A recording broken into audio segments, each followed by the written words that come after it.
1-2 টাকা ইউনিটের বিল নেওয়া হয় 2-2 টাকা।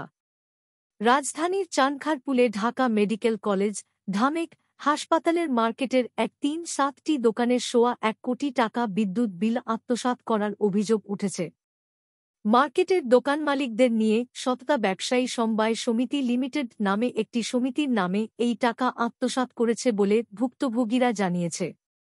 বাণিজ্যিক এলাকায় বিদ্যুৎ বিলের ইউনিট 1-2টা হলেও ঢাকা মেডিকেল কলেজ হাসপাতালের মার্কেটের প্রতিটি দোকান থেকে ইউনিট প্রতি মূল্য নেওয়া হয় 2-2 টাকা।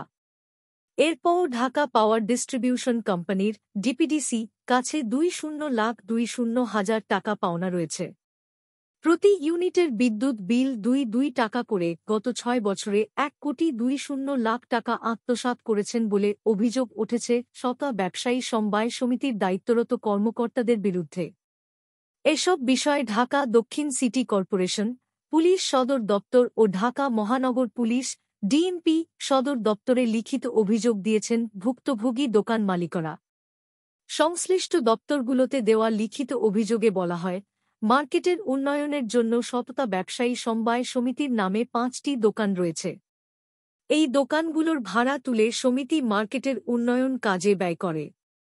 অভিযোগ করা হয়েছে, সততা ব্যবসায়ী সমবায় সমিতির সাধারণ সম্পাদক করিম হোসেন মোনা, সহসভাপতি আমির হোসেন ও সাংগঠনিক সম্পাদক হিরু মিয়া, ক্যাশিয়ার সোহেল দিন মোহাম্মদের যোগসাজশে 5টি দোকানের ভাড়া তুলে নিজেরাই ভাগ বাটোয়ারা করে নেন।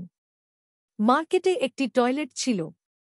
সেটি সমিতির নেতৃবৃন্দের যোগসাজশে ভেঙে ফেলে সেখানে একটি দোকান নির্মাণ করে ভাড়া দেওয়া হয়েছে। এই ভাড়ার টাকা নিজেরাই আত্মসাৎ করেন বলে অভিযোগ রয়েছে। ঢাকা মেডিকেল কলেজ মার্কেটের বেশিরভাগ দোকান ফার্মেসি। এর পাশাপাশি কয়েকটি ফাস্ট ফুড, খাবার ও হাসপাতালে রোগীর ব্যবহৃত জিনিসপত্র বিক্রির দোকান রয়েছে। মার্কেটের 1-2-4 নম্বর দোকান কুমিল্লা মেডিকেল হলের মালিক সুমন সরকার বলেন, মার্কেটের সবকিছু ঠিক আছে, কিন্তু এখানের সমবায় সমিতির কি কাজ এটা আমার জানা নেই। তারা প্রতি মাসে বিদ্যুৎ বিল যা আসে তার বেশি টাকা নেয়। তবুও বিদ্যুৎ বিল বকেয়া রয়েছে। শুনেছি 6 মাসের বিল বকেয়া রয়েছে। এ ব্যাপারে সততা ব্যবসায়ী সমবায় সমিতির সাধারণ সম্পাদক কবির হোসেন মোনা বলেন, 2019 সালে এই মার্কেটের দায়িত্ব দেওয়া হয় আমার কাছে। এর আগে যারা দায়িত্বে ছিলেন তারা প্রতি ইউনিট 2-5 টাকা করে নিতেন। সেই সময় 1-5 লাখ টাকা বিদ্যুৎ বিল বকেয়া রেখে চলে গেছেন।